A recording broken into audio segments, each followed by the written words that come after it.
We're on the 20th parable of our study, and in this one, Jesus puts a bullseye on one of humanity's most common problems.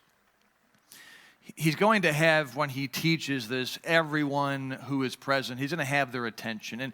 And hopefully this morning, he will have, through the parable teaching, our undivided attention. Now, I do think the younger you are, the less perhaps interested you'll be in this parable. The older you are, the more you will be able to relate to what Jesus is teaching. And the older we get, we can understand why it is this man did what he did in our parable and why it is Jesus taught what he taught through this man.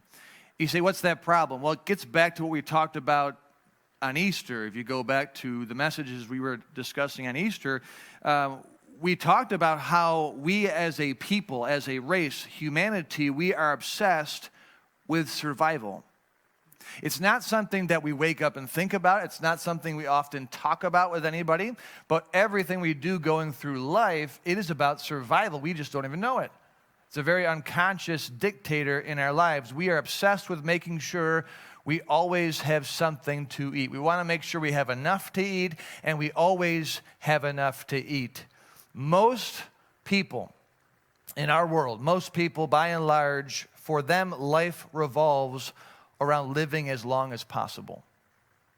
And that's obvious because when the doctor tells you, hey, you have cancer, it's devastating news to everybody, but especially to that person. It may not be a serious cancer, it may not be a terminal cancer, but that word is synonymous with death, and death is synonymous with the worst possible outcome in our world. Because for most people, death is the end. We fear death, we fight death.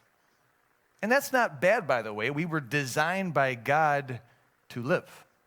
When God formed us out of the dust of the world and breathed into us the breath of life, and Adam became a living soul, at no point did God program Adam's brain to die.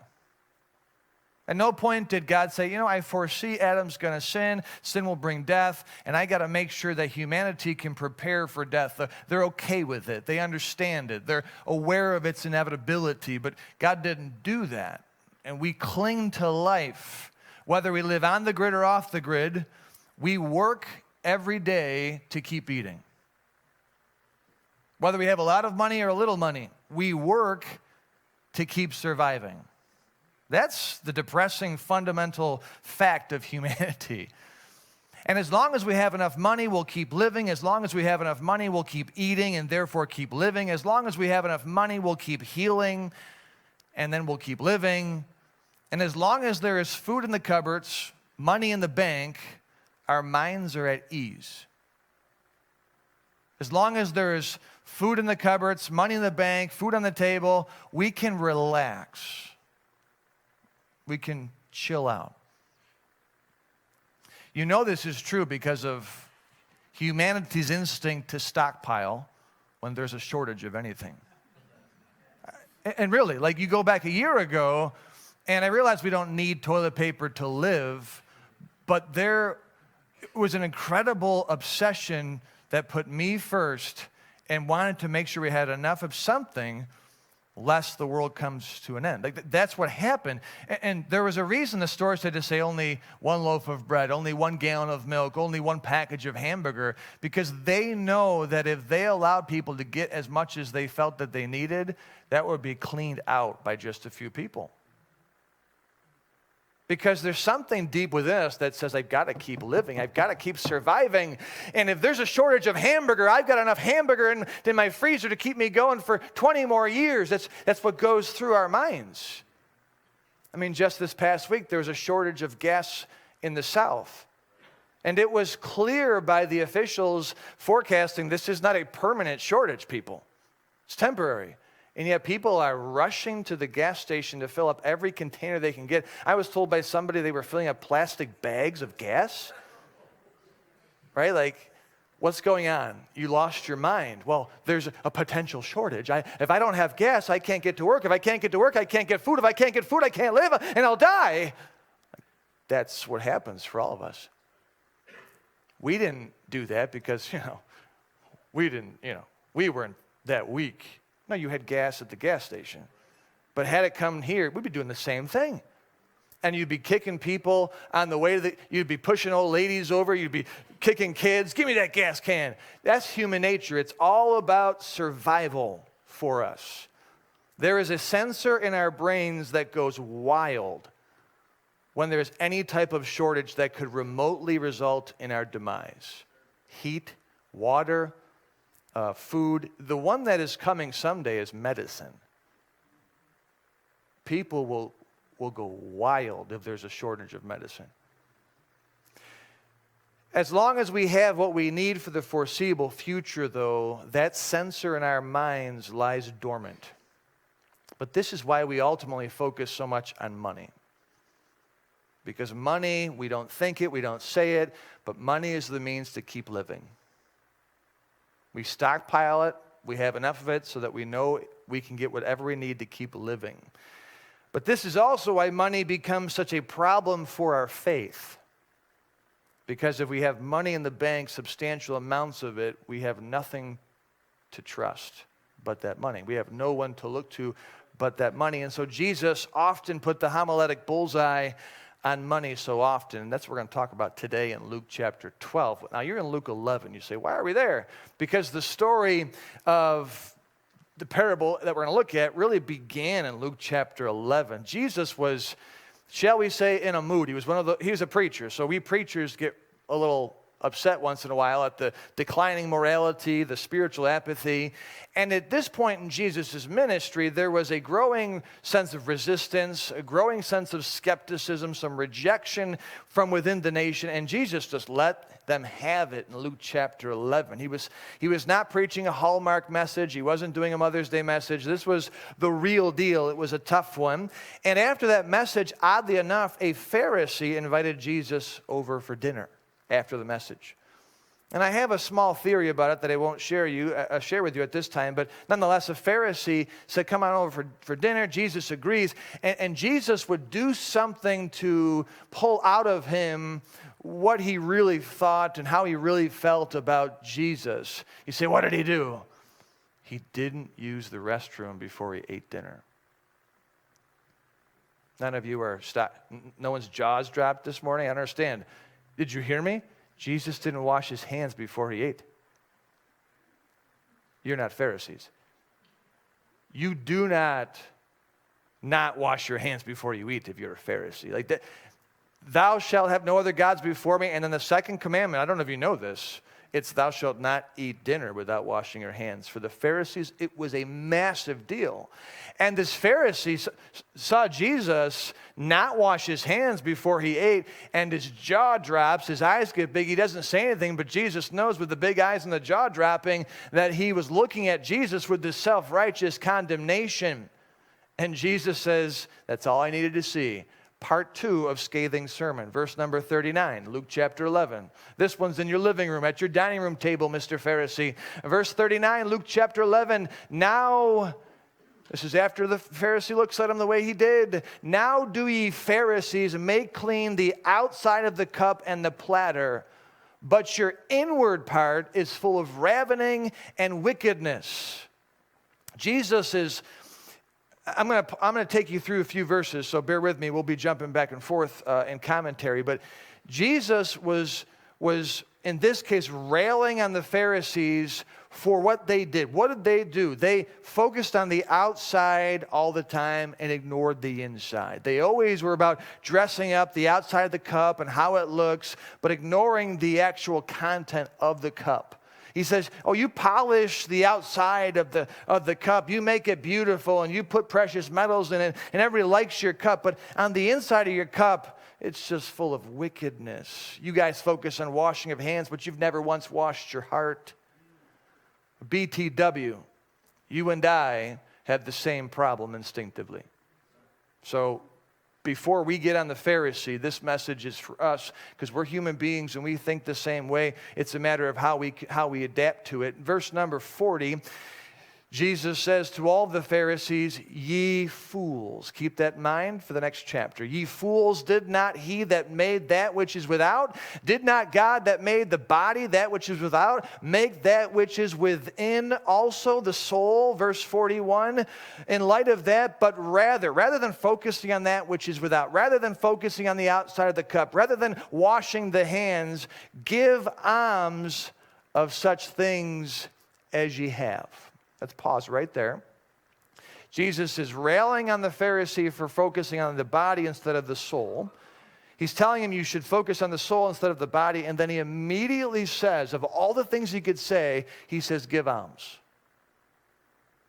Give alms.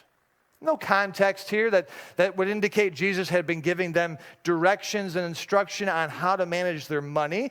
Alms is giving to the poor. Alms is giving something to the needy. So why would Jesus shift so quickly to finances, so quickly to giving? And the answer is very simple, what I talked about just a few moments ago. Money is the focus of the majority of people because of our obsession with survival. And money doesn't do the soul any good. Money, though, is what keeps the body alive. So if you want to know if you focus more on the outside of the cup or the inside of the cup, the way to figure that out is how tight of a grip you have on money. I mean, we could just start singing Just As I Am right now. Verse 41 again, but rather than focus on washing of hands, rather give alms of such things as ye have. And behold, look, at that point when you give alms, behold, all things are clean unto you. If you would just give your money away, you'd be liberated from focusing on the outside of the cup, focusing on cleaning your hands versus dirty hands. He says, give to the poor, and you'll realize that giving is more important than washing. You give to people, and you'll see there's more value in addressing your heart than there is addressing your hands.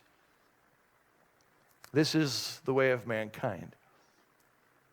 So don't anybody get self-righteous on me now. We are all like this. We focus on the body more than we do the soul. There is a massive push in our culture for healthy bodies. Fitness gyms, programs, eating right, nutritionists. I mean, everybody looks at the box, the nutritional value. There's all kinds of labels on packages to get you to buy them because they're healthier. How much of a push is there to have a healthy soul in our society? We put, as people, a greater emphasis on longer lives than we do on eternal lives. And let's get real sensitive. We put a greater emphasis at what we put into our bodies than what we put in our souls. It is not the message, but let me step on sensitive toes. I have learned in the past 20 years, but I've learned a lot in the past 20 weeks.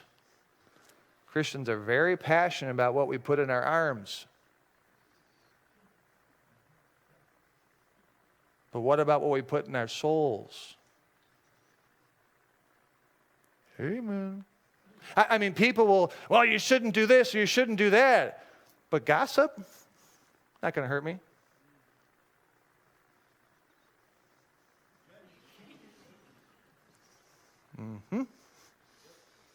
Jesus would go on to say a few more difficult things to the Pharisees. He was in the mood that I could very easily be in on that topic. But this passage is hilarious because Jesus is railing on the public. He goes into the Pharisee's house, rails on him, and the lawyer's like, Jesus, by saying these things, you're rebuking us too. And Jesus just looks at him and says, you want a piece of this too? Woe unto you, lawyers. And he just rails on these lawyers. He was in no mood to put up with spiritual wimpiness. Jesus was preaching hard. He condemned the lawyers for their hypocrisy, their murder of the prophets over the years. And this all matters because we're going to be in Luke chapter 12. Luke chapter 12.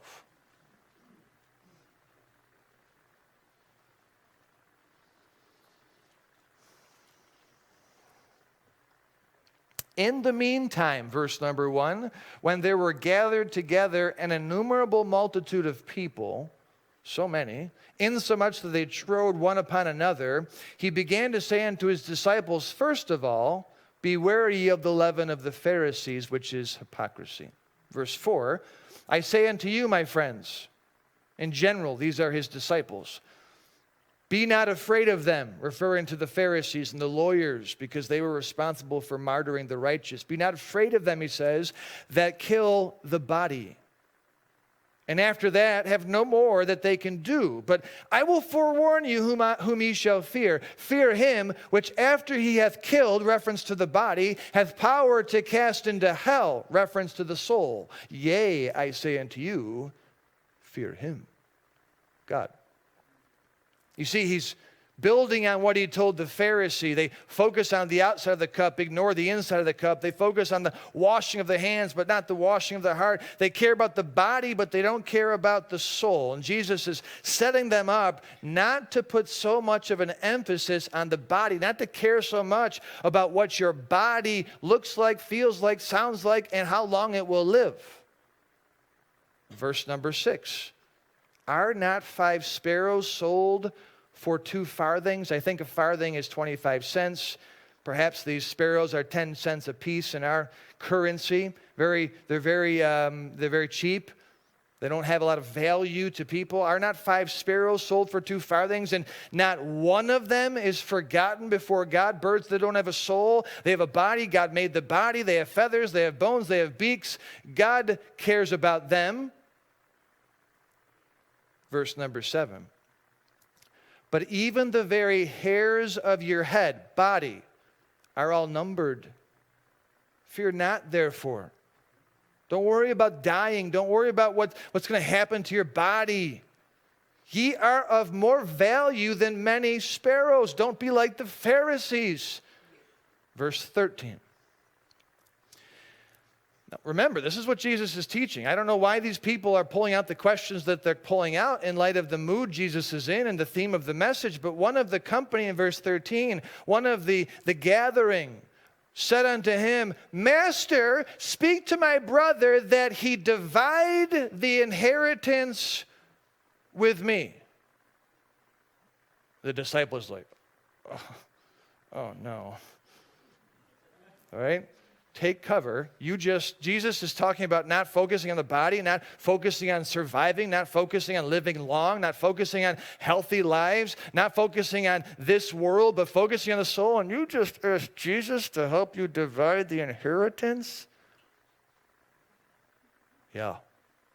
Oops. Verse 14. I like to read it this way. It's not how Jesus said it, but let me do it. He said unto him, man! It was really like, man. But I like it that way. Man, who made me a judge or a divider over you? And that's all he gets. Jesus turns to them, verse 15, the crowd, and says, take heed and beware of covetousness. That guy who brought up the request about dividing the inheritance, I mean, he just, he backed out. Everybody's got their eyes on him. Thank you, sermon illustration. Beware of covetousness, verse 15, for a man's life, not just the body, but his being, a man's life consisteth not in the abundance of the things which he possesseth. And he spake a parable unto them, 20th parable, saying, the ground of a certain rich man brought forth plentifully. And he thought within himself, saying, what shall I do? Because I have no room where to bestow my fruits. And he said, this will I do. I will pull down my barns and build greater, and there will I bestow or store all my fruits and my goods. And I will say to my soul, soul, thou hast much goods laid up for many years. Take thine ease, eat, drink, and be merry. That is the natural and typical human mindset.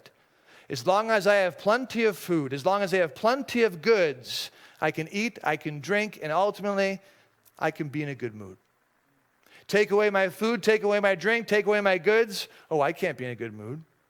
Take away my stockpile of wealth in the stock market. Take away my stockpile of wealth in my bank account. Take away my emergency fund downstairs. Take away all my, doomsday prepper storage goods in the basement. Take away my water. Take away my backup medicine. And there's no way I can be merry. There's no way I can be at ease. Don't you know what that means? I could die.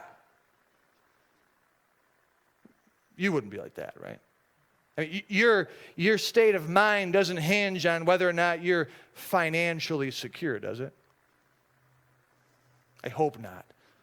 Because then you might be like this man in the parable and like the rest of us. Because that's how we are. Amen? If you're honest, if you're sitting there and say, I'm not like that, I guarantee you have money in the bank and a financially secure future. I guarantee it. People who say they don't worry about money have money. Take all their money and watch them fret. Watch them worry. God says in verse 20 to him, similar to Luke 11, thou fool. This night, you got goods laid up for many years. It's interesting, the phrase that the man says is not what we read about in Corinthians or in Ecclesiastes, that famous phrase, eat, drink, and be merry, for tomorrow we shall die. He didn't say tomorrow we shall die. He says, I got many years. And God's response is not tomorrow thy soul shall be required of thee, it's this night. This night, verse 20, thy soul shall be required of thee. Then whose shall those things be which thou hast provided? Verse 21, so is he that layeth up treasure for himself and is not rich toward God. If you've read this parable before, you may have struggled with it.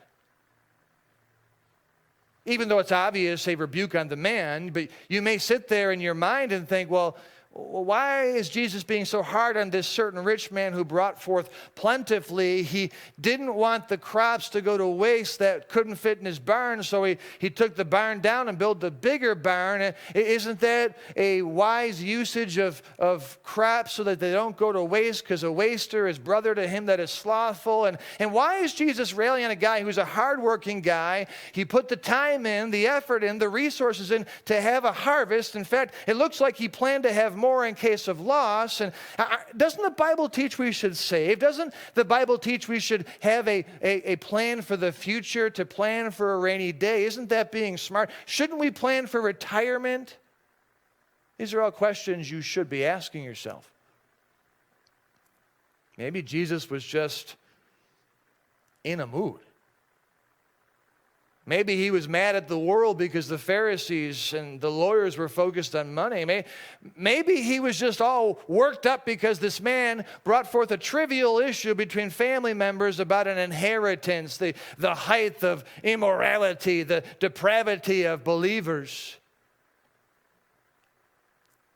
Maybe you've thought those things. Maybe just now you're thinking those things. Maybe you're asking me, what was Jesus really teaching? What he was teaching was simple. He was teaching and is teaching the need to focus on the soul and not on the body. He was teaching us to focus on our faith and not our finances. He wanted his disciples to get their minds off of keeping the body living and onto keeping God happy.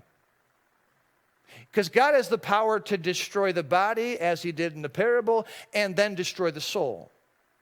And yet we focus on preserving this body, may I say, in many ways, in futility. Because God can take you whenever he wants. He does not need a doctor's permission. You may find a medicine that has worked 100% of the time for other patients. God's really good at working around those statistics if he wants. You see, God does care about our body. He has every hair of our head numbered, but he also has every layer of our soul considered. He cares about our body, but he cares more about our soul. This parable doesn't contradict the Bible's counsel elsewhere to save. It doesn't contradict the Bible elsewhere where it says to be prudent, to foresee the evil and hide yourself. It doesn't contradict the Bible's wise counsel to work hard or to provide for your own. It's not faulting a hardworking and responsible man. No, the parable is faulting a man who only concerned himself with himself. He only concerned himself with preserving his life, with keeping himself alive with the excess that God gave him. The parable hinges on verse number 15. Look at it with me again. I'm going to abbreviate the message this morning, given the time restraints. I don't want to come back next week and repeat the introduction.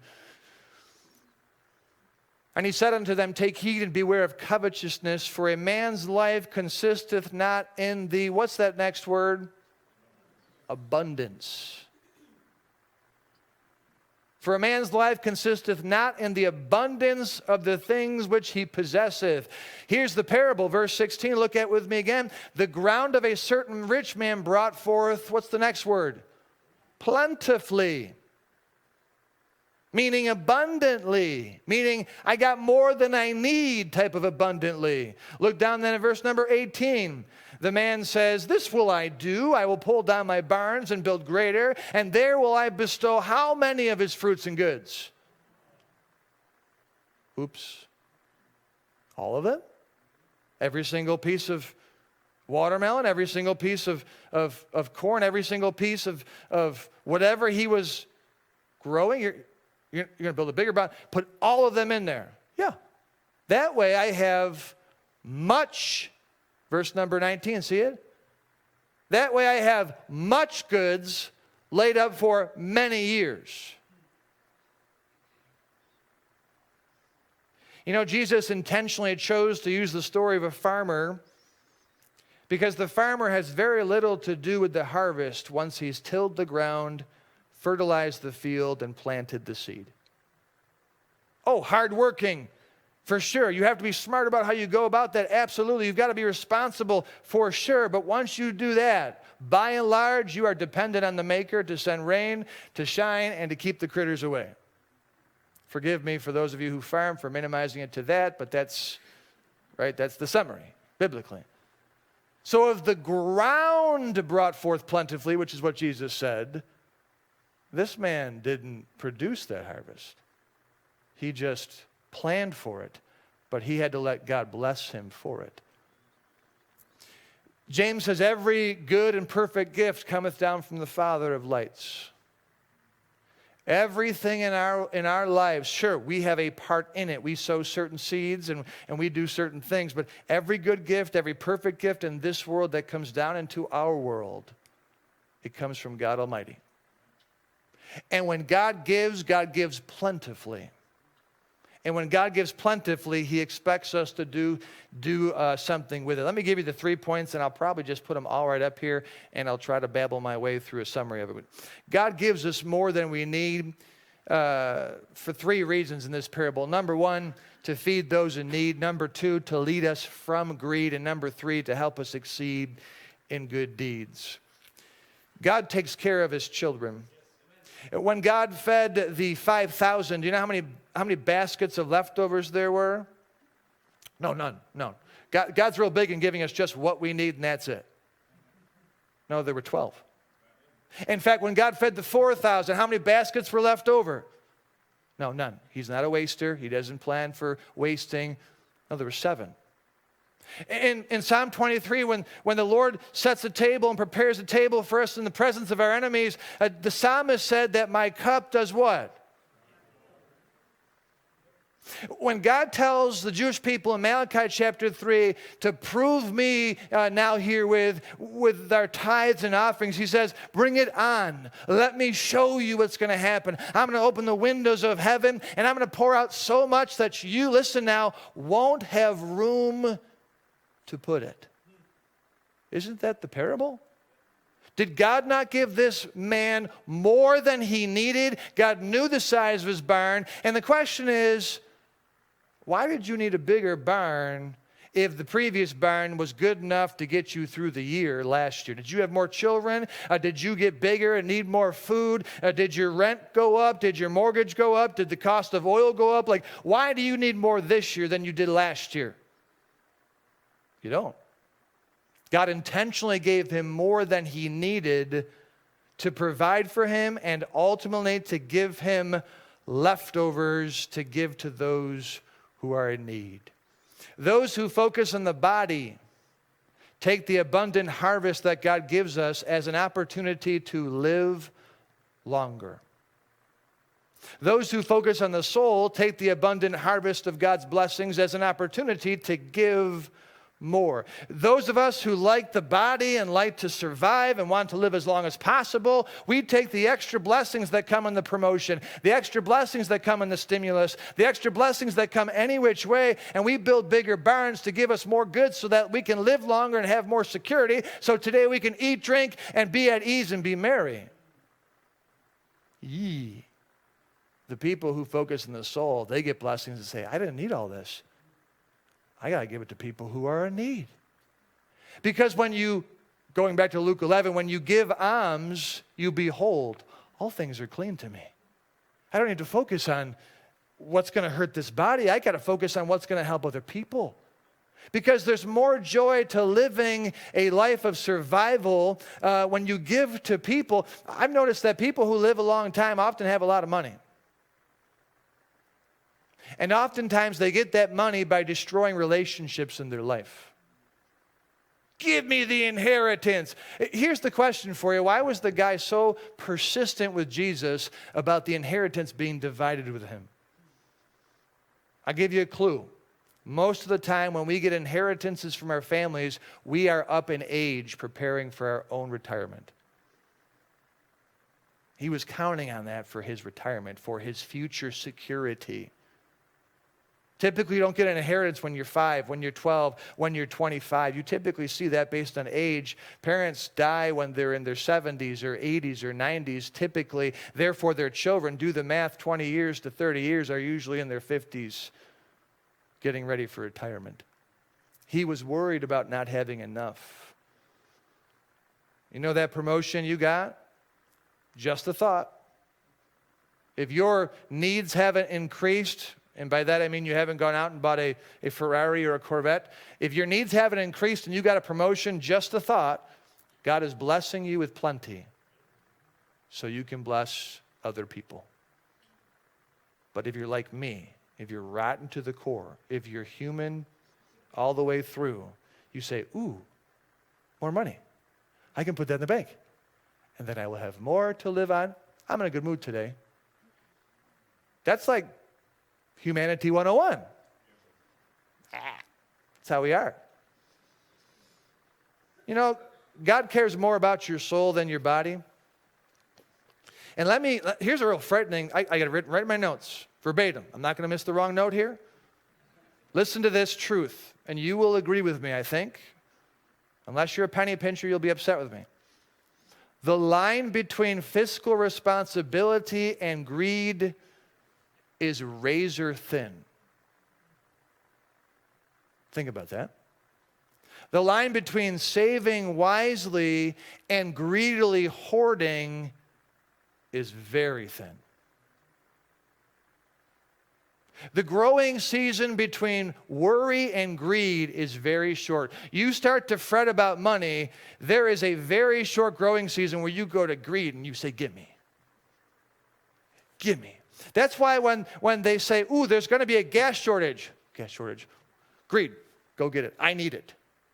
Food shortage, I need it. Greed, we take it. Fear promotes greed, and God doesn't want us to be greedy. We may have the outside of the cup all fine and dandy with all the good doctors and all the healthy food, and we may be just sitting pretty for a long time, but inside there's nothing but greed, which the Bible declares as the love of money. That is the root of all evil. Question mark, how much is enough?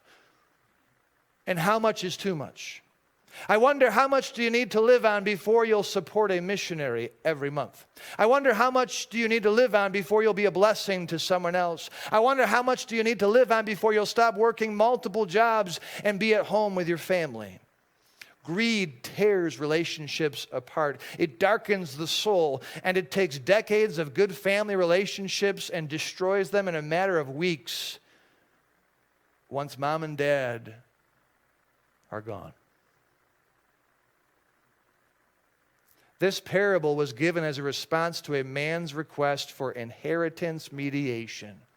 And Jesus is like, bruh, walk away. God knows what you need. You're going to fight your brother for money? Yeah, you can do that. You know, he had a just case to get that money from his brother, but tell me, how does that work out in the end? Yeah, you can live longer, but live longer lonely, brother. You can live longer, but you'll destroy every relationship in the process. God is okay, listen now, God is okay watching the hairs of our head fall off our head. Right? I mean, he hasn't stopped the process. It's very depressing, like washing your hair. You know, God has not stopped that for any of you. I look around and, you know, we got some shiny heads out there. Does God care about you? Of course he does. Your number's getting lower. Let me tell you what God doesn't like. He doesn't like it when layers of virtue fall off our soul. He don't care about hair. He cares about your soul. He cares about virtue. This parable is not a knock on hard work and financial frugality. It's not a knock on prudent financial planning. We should do that. We should be wise with what we have. This is not a rebuke on anyone who takes God's blessings and uses them for the good of others. This is a knock, this is a rebuke on those who take the blessings that God gives us and we apply them only to ourselves. All mine. I need a bigger barn to put all my stuff in here. This man in the parable didn't do anything for anyone. And he thought he was just fine for many years. And God said, all that hard work you saved up, I will be distributing that to whomever I want. Your soul is required of thee.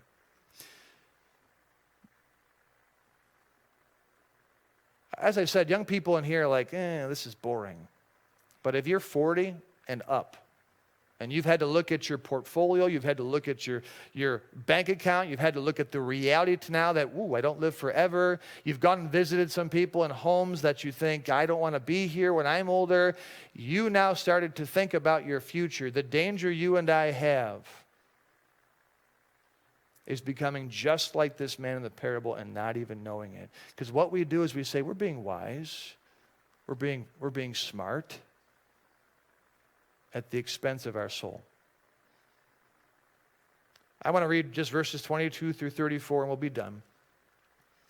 Verses 22 through 34, this is after the parable, so this is intentionally connected to it as a follow-up to that parable that he did not explain.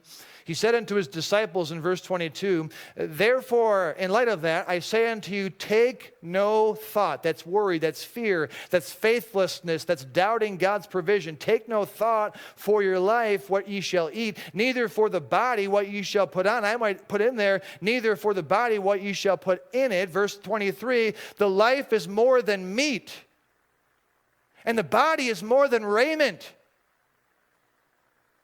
Consider the ravens, for they neither sow nor reap, which neither have storehouse nor barn, and yet God feedeth them. How much better are you? How much more are you better than the fowls of the birds? And 25. And which of you with taking thought can add to his stature 1 cubit? Nobody can just sit there and, I'm going to make myself taller. I'm going to make myself healthier. I'm going to make myself better. I'm still the same height. You can't even add height to you. How are you going to fix the uncertain future? Verse 27, consider the lilies, how they grow. They toil not, they spin not, they fret not, they worry not. And yet I say unto you that Solomon in all of his glory was not arrayed like one of these. If then God so clothed the grass, which is today in the field, and tomorrow is cast into the oven, how much more will he clothe you, O ye of little faith? And seek not what ye shall eat and what ye shall drink, neither be of a doubtful mind. For all these things do the nations of the world seek after. Your Father knoweth that ye have need of these things.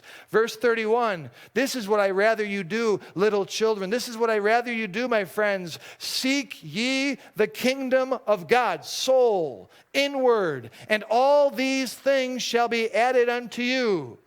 Fear not, little flock, for it is your Father's good pleasure to give you the kingdom. Verse 33, sell that ye have and give alms. Let me tell you what Jesus did not say so that you don't disregard this as an unreasonable, impossible scenario. Jesus did not say, sell all that you have. This parable is about excess. It's about abundance. It's about what you have that you don't need. He said, sell that you have. Not all that you have. Sell that you have and give alms. Verse 33, provide yourselves bags which wax not old, a treasure in the heavens that faileth not, where no thief approacheth, neither moth corrupteth. Verse 34, for where your treasure is, there will your heart be also. Paul said, as we have therefore opportunity, let us do good unto all men, especially to them that are of the household of faith. As we have opportunity. Some people today are living on very little. In the church right now, some people are paycheck to paycheck. Hopefully not because of bad decisions, but just because life's not easy. God's providing, though, for everyone in this room. Everyone in this room is being provided for. You may say it's not enough because you're comparing yourself to other people. You may say it's not enough because you want more. I get it, but everybody right now has enough. But most of us have more than enough. This is who Jesus is talking about. God says, I'm going to take care of you. I'm going to give you more than you need. I'm going to have your cup run over. I'm going to give you baskets of fragments left over. Do something with those fragments. Do something with that wine that runs over. Be a blessing to someone. Don't let greed get into your soul. Don't focus on the body. Focus on the soul. The line between fiscal responsibility and greed, the line between prudent planning and hoarding is razor thin. And I'm here to say this morning, based on the Word of God, if we put our physical needs before our spiritual needs, if we put our financial security before our spiritual health, we are guilty of the same vice that this man was guilty of, and it's greed. You don't have to be covetous of big cars, of fancy houses, of electronics. If you are doing everything in your might to get yourself secure for the future at the expense of your soul, you and I become guilty of greed. And we have to accept then the horrific rebuke of Jesus by telling us we are more concerned about the outside of the cup than the inside of the cup. This isn't just about legalism. This is about being obsessed with living forever and doing whatever it takes to make that happen. Let's stand and have a word of prayer.